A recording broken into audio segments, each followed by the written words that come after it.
Should I lollipop my plants, and when is the right time? The biggest thing around lollipopping, where I see most people go wrong with this, is that the pot that they start growing in normally ends up being too small. And when the grower tries to allow their plants to veg a little bit taller, then they lollipop their plants and then clean off that section of their plants. That time it took for the plant to grow, the root system's getting bigger and bigger. And in veg, it's not a big deal. And even in the first couple weeks into flowering, it's not a big deal because the roots haven't choked themselves out, in a sense, in the pot. And when you get it more into week 3, 4, 5, 6, 7, 8 into flowering and the harvest, during those entire few weeks, a lot of people, they don't adjust their watering practices based upon the density of the roots within the soil, right? And what do I mean by that? Well, in the beginning, it's easier to water. There's less roots, so the water just kind of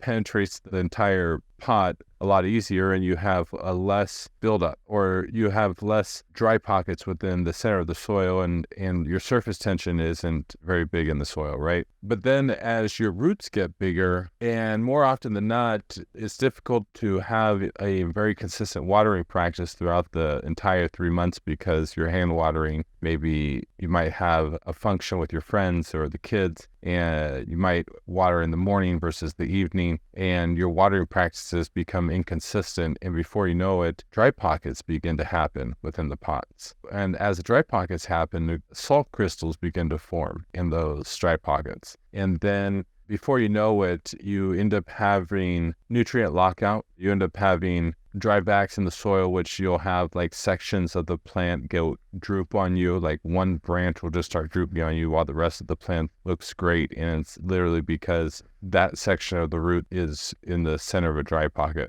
That's the only thing I've ever been able to conclude why just one branch goes limp, right?